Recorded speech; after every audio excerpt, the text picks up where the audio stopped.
Hey guys, so we're driving the 24 Mazda CX50 Premium Edition. I wanted just to go ahead and give you guys a first impressions of this vehicle. I've had it about a day. Do I miss my 23? Absolutely. But with that, this 24 is going to be a decent vehicle. I can already tell. It's basically another CX50, or it is another CX50, just with some upgrades. But the upgrades, some of them I like, some of them I don't like, and we'll talk about that.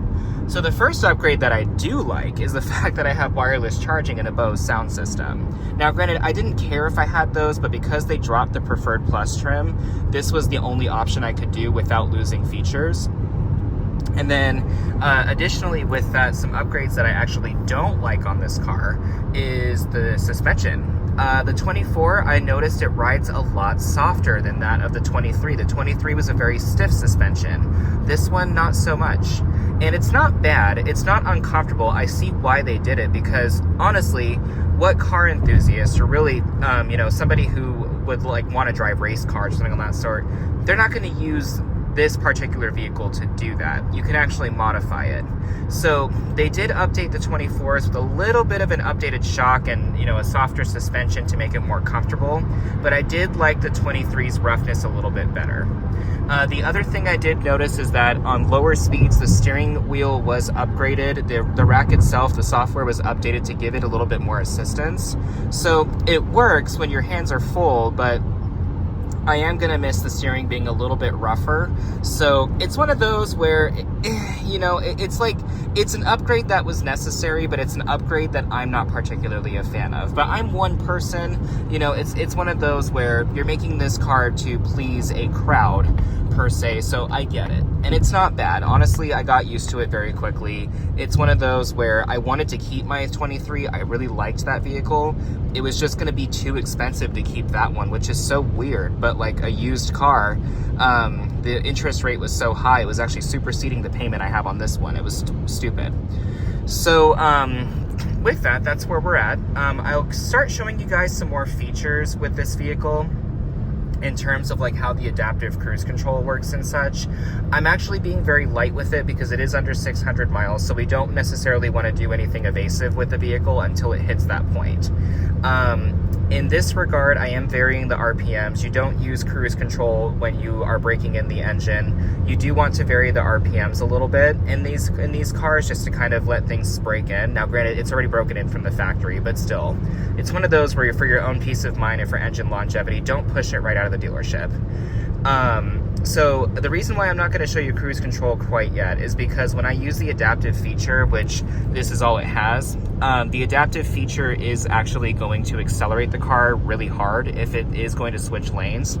If I get behind someone slow, then what will end up happening is the adaptive cruise control is going to speed the car up almost at full throttle if I pass that person. So I'm not going to do that quite yet because I don't want this crossing 4,000 miles until the car hits about, I would say 1,000 miles is what I'm gonna give this car in terms of a brake. But I'll start doing a little bit more RPM variations, around the 500 to 600 mile mark. Just varying the RPMs a little bit. Transmission is nice. It's still the same 6-speed and 2.5 liter combination. The transmission in itself, these 5th and 6th gears are really close to one another. They're actually almost on top of each other, which kind of reminds me of a stick, but in this case, it's not too bad because it's not too intrusive. I also noticed the gearing of this transmission. At 70 on my old Tucson, the car would have been just a little bit under 2,000 RPMs. This one's a little bit higher. The other CX50 was the same. And honestly, even though the RPMs are higher, I like it because it doesn't fatigue the car as much. I'm able to accelerate without needing to downshift so many gears, or even in this case, having the car bounce out of overdrive if I'm trying to maintain 75 miles an hour, because the transmission's gearing is a little bit better. Also, because of the SkyActiv technology, I really like the fact that I have this is because the SkyActiv helps that lower torque curve. It kind of gives the car, it's not a diesel, but the way the combustion engine process is, is that it like fires the spark plugs but has a higher compression, so it acts like a diesel, which can help in terms of helping engine torque. And then with that, it also allows the torque converter to lock up more easily, because you don't have to put so much into it and you have less energy lost through the wheels. So most cars, they lose a lot. Of course, with that, we're all aware of this. Your combustion engines lose most of the power to heat. This one, it does convert it a little bit better, and its efficiency shows in the gas mileage. Once you take one of these on a trip, you're going to notice the gas mileage will be phenomenal. Don't use this number though. This is literally a brand new car, so literally it's going to take some time for the engine to break in, for your gas mileage to improve. But this is also why you vary the RPMs. You're gentle with it at first, so you can get better efficiency later on. In terms of the transmission as well, it is very fast to lock up the torque converter. This is one of the benefits of having a Skyactiv engine and transmission combination, is the clutches in the torque converter will lock it up very quickly to save on gas. So this is kind of why Mazda claims it can kind of incorporate like CVT, traditional automatic, and dual clutch transmission technology, because essentially with CVTs, they can lock up the torque converter as low as 5 miles an hour. And then with that, they are able to continue keeping it locked up and accelerating.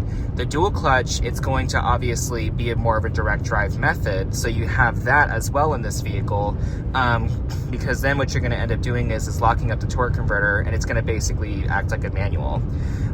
Then you have the traditional automatic, which is containing the torque converter, and then also having a step geared system, so you're not running power through a CVT or an electric motor, which will probably see this car take that trajectory, because Toyota right now, I'm a little bit disappointed in the fact that the Camry is now a hybrid only starting in 2025, because I really did like that 8-speed combination. But along with the 2.5 liter and it's 2.5 and 3.5 liter. But I did like the step geared transmission. But I mean, I get it though. With Honda going hybrid, Toyota needs to compete.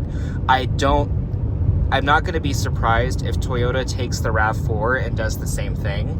And then I'm also not going to be surprised because Mazda, although they're holding back on electrifying everything, they're still going to, because emissions requirements are going to require the cars to become electric. But Mazda, I'm hoping that they make it fun. I'm hoping they don't hybrid, or they don't like electrify too much. Like, I still think they should run things through like an 8-speed gearbox or something along that sort, just to provide some fun, because there are more automotive traditionalists that are kind of pissed with how the cars are going, and honestly, you can't blame them. You don't want things to be artificial, but it is what it is. So I have a 24. This 24 is going to be in the family for a very long time. I won't be getting a new car until after med school or residency, or even far after that.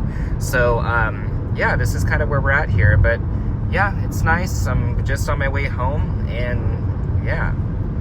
So, other things about this vehicle, I'm interested to see how it does age. The vehicle, the 23 that I had, it had some premature interior wear in some areas. Like the steering wheel, for example, had to be replaced. The driver's side seat, now granted, of course I'm sitting in it, but the sidewall cushion started to wrinkle with that leatherette material. So there really was no way of like knowing if that was going to tear. But in this case, quality issues are unfortunately going to exist with first-year models. However, apparently it exists with second-year models. If you guys had watched my video on the overview of this vehicle, you'll notice that the door seals are actually not peeling, but they came defective. And then also with that, the B-pillar trims are misaligned on both sides. So that's going to get fixed. And I know I was kind of being a biatch about it, but on the same token here, if I'm buying a brand new car, I want it to be perfect. Like, I'm sorry, but I won't take quality issues as an excuse. And COVID's about to graduate freaking high school. It's not an excuse anymore, so that's why I was like, no. Quality needs to be up to par, because people are going to be paying a lot of money for things they're going to have to keep for a very long time.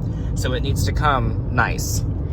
But yeah, otherwise though, I mean, excellent vehicle. Like I said, it is one of those where I was sad to get rid of the other one, but I'm happy I'm in another one, because this vehicle, I just absolutely, I love this car. It is by far one of my favorite models that Mazda has ever come up with, but one of my favorite models just in general. It's amazing. So with that, folks, I will go ahead and let you guys go for now. Thank you for watching, and just gotta vary the RPMs because, you know, that first 600 miles. But I will catch you guys later. If you need any answers or have any questions, please do not hesitate to give me a comment, and we'll talk soon. Have a great one.